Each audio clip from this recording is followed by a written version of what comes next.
Yes, this is the paper 2, English language, and this also covers the optional paper of linguistics at MA 3rd semester.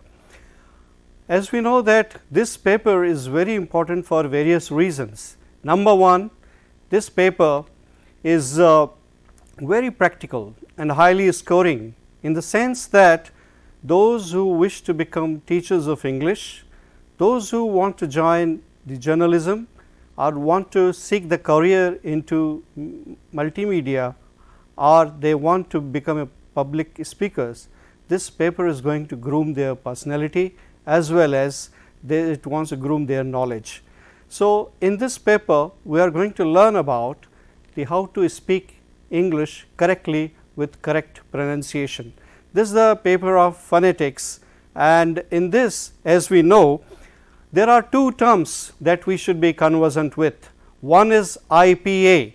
IPA is International Phonetic Alphabet, and this system was developed in 1888, and because we know that English manages with just 26 letters of the alphabet, and these 26 letters of the alphabet are highly economical, in the sense that they represent as many as 44 speech sounds. So, you can see that there is no one-to-one correspondence between the letters of the alphabet and the sounds they represent.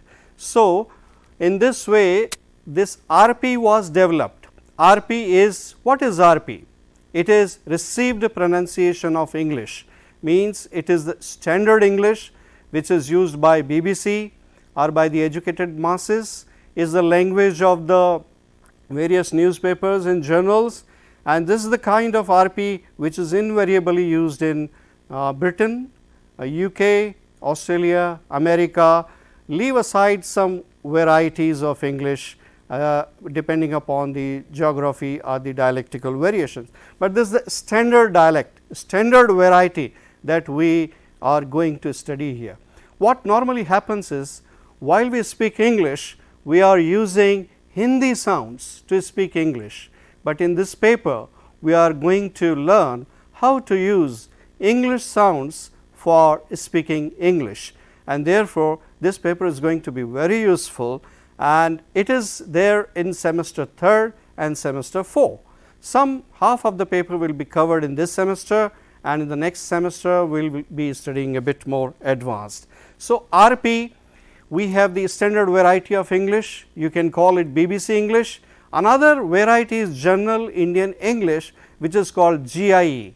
The purpose here is to study RP in this paper, and I am going to tell you how to learn English sounds. Now, how many sounds are there in English? I just told you that there are 44 speech sounds, and all these 44 speech sounds are called phonemes. Phonemes, we can define phonemes as the minimal, distinctive, contrastive system in the unit of sound system. Is a contrastive unit in the sound system of a language. You can see that phoneme is a speech sound. So, they are contrastive in the sense that if you substitute one sound in place of the other, it brings about a drastic change in the meaning. For example, I give you one example of Hindi. If you say in Hindi pal, we are using pa, and if we say fal, pal and fal, this is a minimal pair, because when we are substituting pa in place of pa, the meaning changes, the meaning of the word changes, there is a drastic change in the meaning. So, in Hindi pa and pa are separate speech sounds, they are separate phonemes, but in English pa and pa, they are the same varieties, two different varieties of the same sound. So, it is one sound only pa. If I say post, if I say post, it almost is the same thing. So, what after all is phonetics? Phonetics is a branch of linguistics. Now, you would ask me, what is linguistics? Linguistics is a science. It is a scientific study of a language, and because it is science, so it can predict potential phenomena. It is based on the empirical study, and therefore, we can say that it is more of a science, and that is why I told you in the beginning this paper is more in scientific in nature. So, is scoring as any other subject of science. So, linguistics is the scientific study of language, and phonetics is one of the branches of linguistics. Now, phonetics, what is the proper definition of the phonetics? Phonetics can be defined as the production, transmission and reception of speech sounds. Speech sounds is a phoneme. So, one part is production, another part is transmission, and third is reception. So, we need to know about these three terms. There is one more term. What is phonology? Phonetics and phonology. We need to learn the difference between these two terms. Phonetics is general, it is general study of this, but phonology, when we study in particular the phonetics of one particular language, then we can call it phonology. So, you can invariably, you might just as well call it that it is we are studying phonology of English. So, in general we can call it phonetics. So, phoneme again I might repeat is a speech sound. It is the minimal means it is one and only one, it is distinctive means it is identifiable, and third it is contrastive because replacing one phoneme with another will bring about a definite change in the meaning. Now, the next one is how many sounds are there in English? I just mentioned there are 44 speech sounds, and we manage all these 44 speech sounds with the help of just 26 letters of the alphabet. So, there are many sounds for which we do not have an alphabet in English. For example, sh, we manage it with the combination of S and H. We do not have a symbol phonetic, we do not have a letter for ch. So, we manage it with the combination of CH, that is how it becomes ch. And there are many interesting varieties that we can see. Somewhere one letter is silent. For example, in pneumonia, in psychology, you can see that the word P, letter P is silent. So, there are various interesting such cases. So, out of these 44 speech sounds, some of them are consonants and some of them are vowels. Consonants are 24 in number. There are 24 consonants in English, and they are also divided, they are categorized into 6 classes. They can be categorized into, they can be classified into 6 categories. These consonants are 24. Out of these 24, 6 are plosive sounds. Plosives means p, b. I will not call them p or b here, because I am not talking about the letters of the alphabet. I am here talking about the speech sounds. So, we will not be calling them p or b. So, we will call it p and b. Another is t and d, and third one is k and g. These are 6 plosives. Now, why they are called plosives? We will learn these in detail. The second one, the second category of consonants is nasals. Nasal is, there are 3 sounds which come in this category: m, n and ng, or you can call it ing, because there is n sound and at the end it becomes like g. So, this is the symbol. These are phonetic symbols, and therefore, we refer to the pronouncing dictionaries for looking up the word for its correct pronunciation in the dictionary. We call it a pronouncing dictionary. 2 dictionaries are well known. One is the pronouncing dictionary written by Daniel Jones. You can refer to 14th edition till 18th edition. Another is A. H. Hornby. Hornby is also very dependable, and because these are the standard phonetic symbols that we follow, which have been given by either H. Hornby dictionary or by Daniel Jones dictionary. So, p, b, t, d, k, g, these are the plosives. M, n, ing, they are nasals. Only one sound in English is lateral, which is called l, depending upon how the sound is produced. So, I will be very soon telling you how these consonant sounds are produced. Today in this lecture, I will be dwelling more upon the consonants 24, and in the next lecture I will be discussing about the vowel sounds. Then after the lateral there are fricative sounds. There are 10 fricative sounds in English, 10 out of 24, 10 are fricatives, and they cause audible friction. Whenever you might have listened to an English program on TV, you might have heard a hissing sound in the background, because most of the sounds in English, they are fricatives. Consonant sounds are these fricatives. For example, f, w, then you have th and the.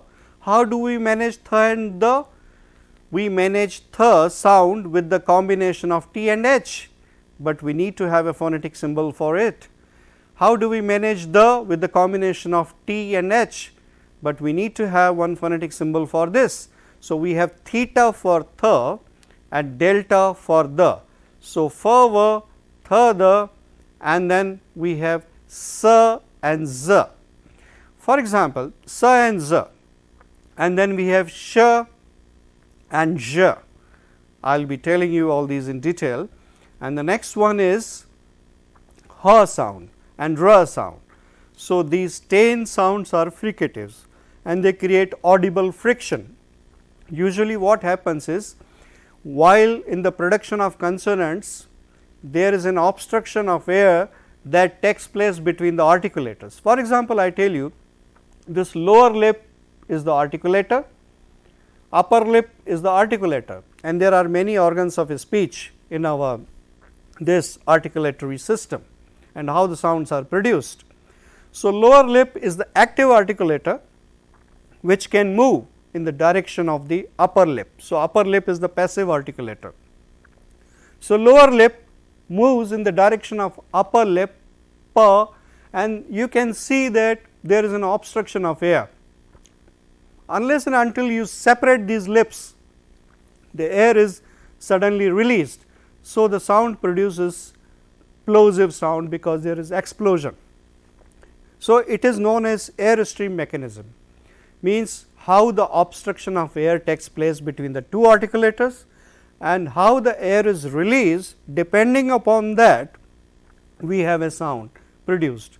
So, Hindi pa and Hindi ba, they are different, but English pa and English ba, they are plosives, because you can hear more of a plosive sound. There is an explosion. For example, if I say post, here I am using Hindi pa, but when I say post, because you can see there is a lot of pressure, means the air is suddenly released between the articulars. So, it is post. I want to see a doctor. So, when you say duh, so it means you have more of a plosive sound. So, 6 are plosives, 3 are nasals. In nasals, what happens? The air passes on through the nose. There is obstruction in the obstruction of the air between the articulators. For example, ma, lower lip and upper lip, but when they touch, the air passes out through the nose. So, that is a nasal sound. In Hindi, we have nasalized also. In English, RP English, there is no nasalized sound, but in Hindi we have nasalized, like ma, like aankh, because you have ardhakar chandrama, half moon, and bindi over it, which shows that it is a nasalized sound, but this is not the case with English. So, we are trying to distinguish how English sounds are produced and how we can learn the correct pronunciation of a word through the help of learning this RP English. Now, I told you about fricative sounds. In fricatives, you know, there is audible friction. If I say s, you can hear a friction, z, you can hear a friction. Now, what happens? There are 2 more sounds are there which are affricate. Again, in affricate sound there is a friction, obstruction of air takes place and there is a friction. So, these 2 affricate sounds are ch and j. In ch, how do we manage with the letters of the alphabet? By the combination of c and h. In j, we manage it with the help of letter J. So, we have a specific phonetic sound for this.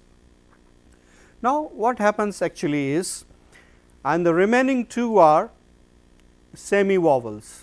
One is what we call is a sound, the phonetic symbol is written like W, but it is not a W, it is W.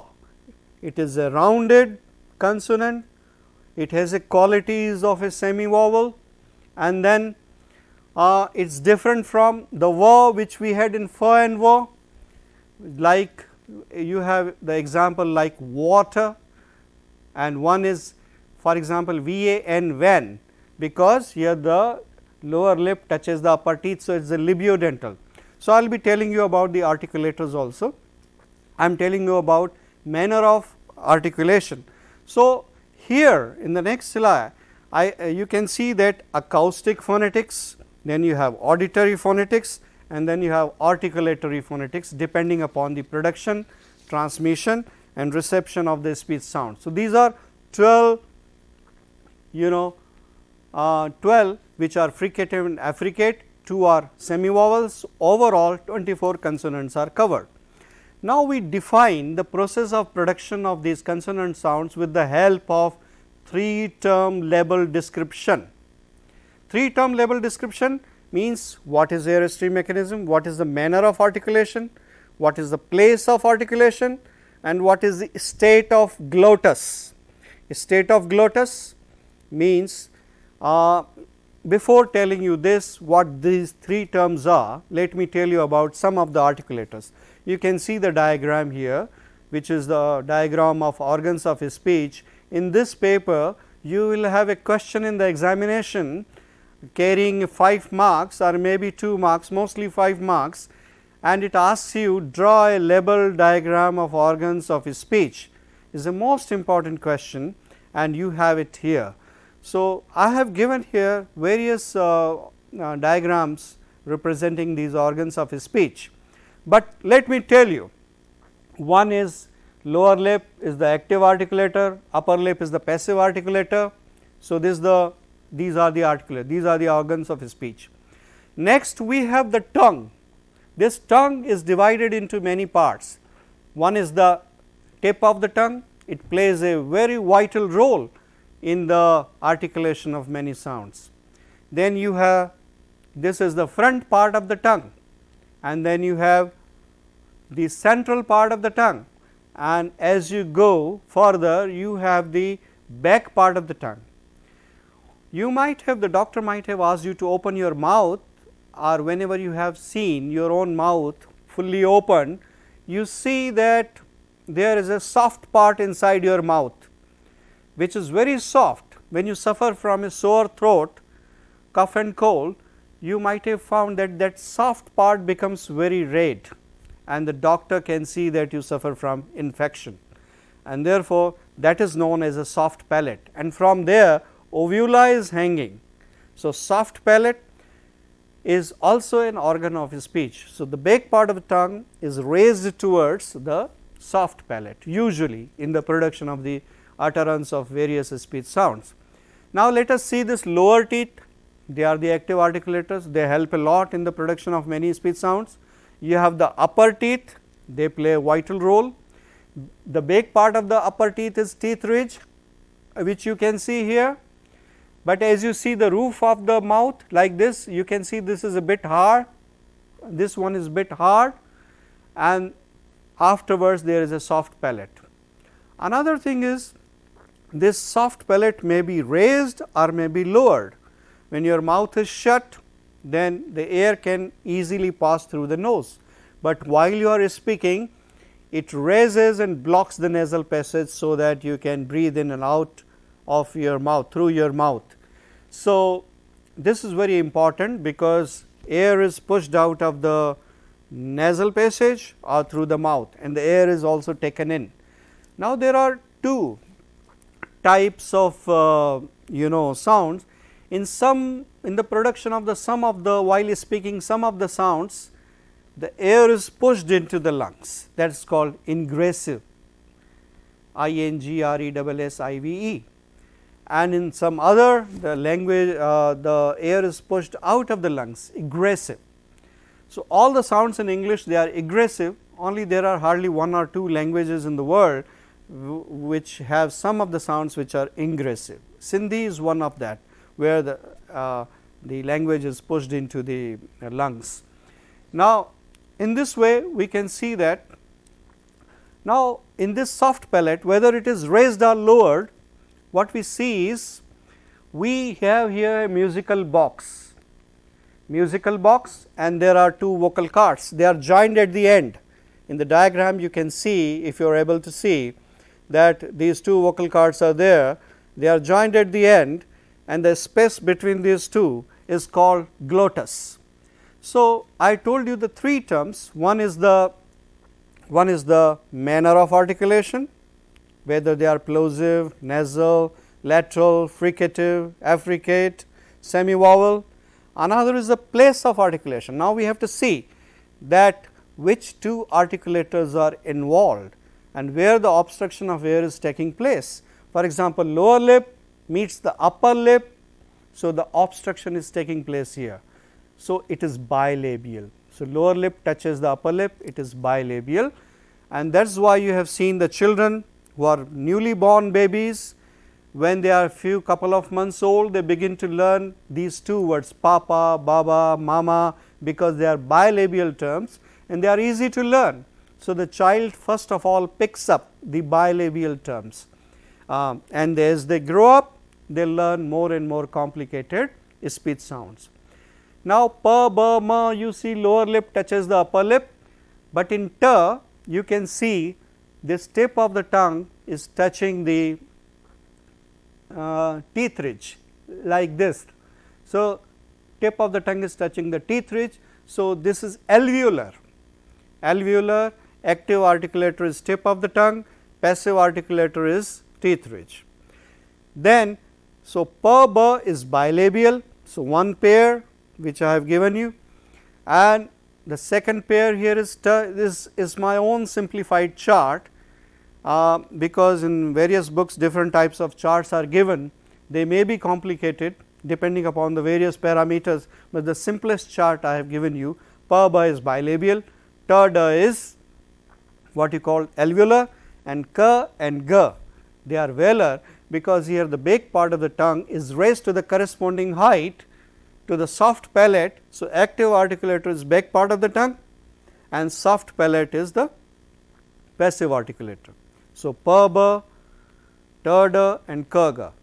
So, if we want to define pa, if we want to explain pa, then in just 3 words we can explain the whole story. Number 1, pa is plosive because obstruction of air takes place and the air is suddenly released, number 1.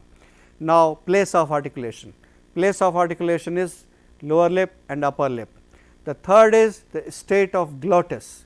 Now, what happens here? Here is a musical box, 2 vocal cords are there.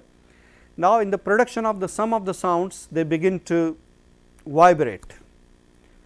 So, when they begin to vibrate, the sound produced is called voiced. But in the production of some other sounds, nothing happens to the vocal cords here. So, they are voiceless sounds. So, 2 categories are there. A state of glottis means vocal cords vibrate or not. If they vibrate, the sound produced is called voiced. If they do not vibrate, the sound is produced is called voiceless. So, here the first one in the pair pa, ba, the first, what is the difference between pa, ba? Both are plosive, both are bilabial. So, how they are different? So, they are different in the sense that one is voiceless, the other is voiced. Pa is voiceless, ba is voiced. This is the only difference between. So, what will be the 3 term level of this pa? So, it will be voiceless, bilabial, plosive. This is the 3 term description. Just in 3 words, we have described the whole mechanism, what kind of sound is this pa. But Hindi pa is different. This is the description of the English pa. Ba, it is voiced, bilabial, plosive. What about ta? Ta is voiceless. The first one is voiceless here, voiceless, alveolar plosive. What about D? It is voiced alveolar plosive. What about K?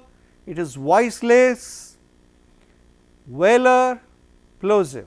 What about G? It is voiced velar plosive. Similarly, M, N and Ing, all the three are voiced because vocal cords vibrate. English, to sum up, I can say that English is a very musical language. It has a characteristic rhythm of its own. It is so biologically programmed that the time taken by the stressed syllable is always equal to the time taken by unstressed syllable. In English is a language of stress and intonation. So, stress plays a very vital role. If you change the stress, the meaning is lost. If you change the intonation, meaning is lost. So, after learning these phonetic sounds, phonemes, I will be telling about how the stress plays the key role. Now, I was telling you about how some of the letters they remain silent, and sometimes the same letter is pronounced in different ways, and so we can see that. So, this is the list of the phonetic symbols which you can see. Now, I told you that out of 44, 24 are consonants. What about the remaining 20? So, 20 are vowel sounds. Out of 20, 12 are pure vowels which are called monophthongs, and the remaining 8 are impure vowels which are called diphthongs. So, I will be continuing with this lecture. In the next one, this was introductory lecture. In the next lecture, I am going to tell you more about the nasal sounds, lateral sounds, fricatives and affricates, and some of the salient features of these consonant sounds, and then we will be coming to the vowel sounds. Thank you so much.